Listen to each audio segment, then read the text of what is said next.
Married in Red shows just how horrifying a normally good person can be when they're betrayed and punished for something that they didn't do. My friend Da-jeong from university is getting married. We were studying to become doctors. I haven't seen her in a long time. The person wearing all black's name is Bok-su, the protagonist of this story. She goes to greet Da-jeong, the bride, who seems shocked and terrified to see Bok-su. The groom Myung-hoon suddenly approaches them to welcome Bok-su. It turns out Myung-hoon wanted to surprise Da-jeong by inviting her university friend Bok-su. But from her and Bok-su's reactions, he notices that he might have been wrong and asks about it. Da-jeong nervously denies it and acts like she's happy that Bok-su is here, saying, "It's nice to see your face again, really," despite immediately fleeing.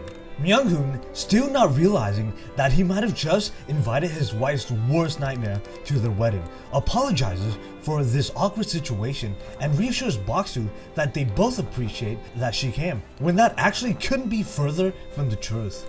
Bok-su goes and talks to Da-jeong alone in the garden. Their conversation with each other reveals Da-jeong was shocked to see Bok-su because she didn't think Bok-su would be out so early, from what will be revealed later. Bok-su seems hurt that her old friend looks rather unhappy to see her and didn't want her here in the first place. Da-jeong doesn't deny it and seems to be confused that Bok-su would even miss her. Bok-su claims that the groom is too innocent for Da-jeong because she is not at all innocent. And lastly, Da-jeong states how Bok-su wearing all black makes it seem like she's dressed for a funeral, which Bok-su actually does not deny but vaguely just says, "Huh, thought I dressed right for the occasion." As Bok-su was about to leave the garden, Da-jeong chases after her, pretty much begging Bok-su to not do anything during the wedding, seeming like she's convinced Bok-su is up to no good. Bok-su replies with something very strange. "I shouldn't have anything to be mad about after all. Those were your words, not mine." Da-jeong just says, "Fine," not looking convinced at all. Now, Bok-su talks to Myung-hoon again. Myung-hoon reveals that they met when he crashed his scooter into Da-jeong's car, which broke his wrist. Being a doctor, Da-jeong bandaged him up and took him to a hospital. As thanks, Myung-hoon bought her some coffee and they hit it off during that time. Looking disgusted by the whole story, Bok-su awkwardly says, "That's touching." Bok-su asks about how there's no security cameras around. Remember this because it will be important later on. Myung-hoon explains that there's no need since his family owns this place and everyone in the wedding knows each other. He feels like Bok-su is being too distrusting of others. Bok-su confirms it, saying vaguely that there's a reason for it, and Da-jeong knows a lot about it. Myung-hoon mistakes this for Da-jeong helping Bok-su with her trust issues, since he believes that Da-jeong is the sweetest. Bok-su heads over to the kitchen, and she takes a cake-cutting knife with her. She heads back to Myung-hoon and asks to speak with him in private, in which he agrees and points to the powder room where only he and Da-jeong has the key to. This man's trust is boundless. In the room, Myung-hoon says he noticed that Da-jeong seemed distressed about Bok-su's presence, so he asks what happened between the two of them. Bok-su starts explaining about it, how Da-jeong was her only friend, the first to show her life isn't all about grades or degrees. Da-jeong was very good to Bok-su, taking her everywhere.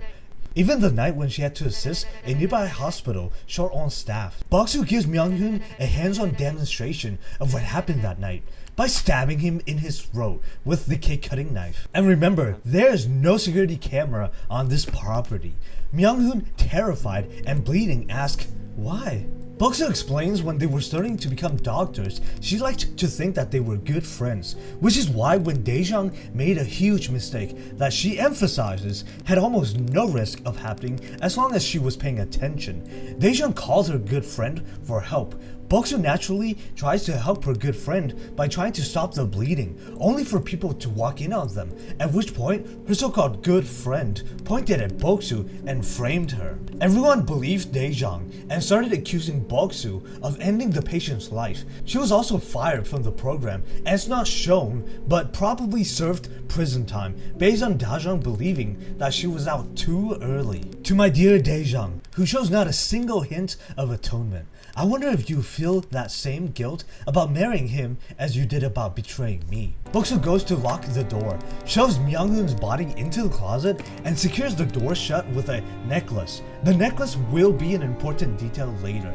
She cleans the blood up and climbs out of the bathroom window. Bok-su heads over to the kitchen and overhears some gossip through the wall. In summary, the groomsmen talked about a claim a man named Seo-hoon made, saying Myung-hoon hooked up with a girl named Mina during the New Year's party. They didn't think Myung-hoon would cheat like that and dismissed the claim. Using this information, Bok-su puts her plan into action. First, she would tell Myung-hoon's mother that Da-jeong was very attached and passionate towards Myung-hoon, to the point she would do anything for love. Myung-hoon's mother is happy to hear this and says Myung-hoon feels the same way. Then Bok-su talks to some bridesmaids. She twisted the rumors a bit, saying that Seo-jun caught Myung-hoon cheating with Mina during the New Year's party. The girls believe Bok-su because they heard Myung-hoon did fool around in university, and the girls also talk about how Da-jeong was very passionate and would do anything for love and might go crazy if she hears this. Da-jeong now finds Bok-su and tells her to talk privately in the same room as earlier. Da-jeong demands to know what Bok-su is up to, but she says that she's just there for the wedding. Da-jeong doesn't believe her, trying to warn and threaten her. Bok-su reminds Da-jeong that she's done enough to her in the past. Ask her if she feels guilty. Ask her how many more wrongdoings has she made as a doctor, and how they could have been prevented if Bok-su was the one to do them instead. Instead of apologizing, Da-jeong becomes angry and demands that Bok-su leaves. Before that happens, Bok-su insists to give Da-jeong a present, asking Da-jeong to reach inside her pockets, which reveals the bloody cake knife. Da-jeong starts asking if Bok-su had killed Myung-hoon. Bok-su says she didn't and it was all Da-jeong. Bok-su claims she's just a witness who saw it happen. And she'll tell them what she told the others, that Da-jeong caught Myung-hoon cheating and was so passionately in love that she couldn't handle it and decided to kill Myung-hoon herself. Da-jeong denies that she would ever kill someone over something that petty, in which Bok-su responds, "And I would never kill a patient." This brings Da-jeong over to the edge and she lunges at Bok-su to stab her. Bok-su removes the necklace from the wardrobe. Myung-hoon's bloody body falls out of the wardrobe, drenching Da-jeong in blood. She screams in horror.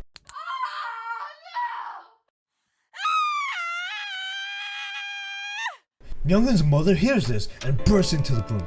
She sees Da-jeong holding a knife over Myung-hoon's bloody, lifeless body. Bok-su does exactly what Da-jeong did to her in the hospital. Bok-su points at Da-jeong and tells the mother that she saw Da-jeong stab Myung-hoon and try to hide his body, as well as trying to stab Bok-su next. The mother believes Bok-su and shouts at Da-jeong to get away. Da-jeong then flees the scene while crying. The people in the main hall sees her running and all believes in the rumors, where she would be passionate enough to kill Myung-hoon over an affair.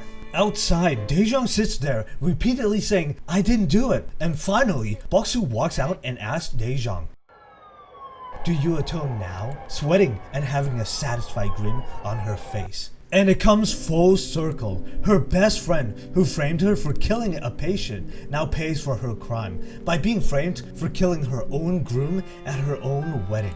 Subscribe for more Story Explains. Thanks for watching. See ya.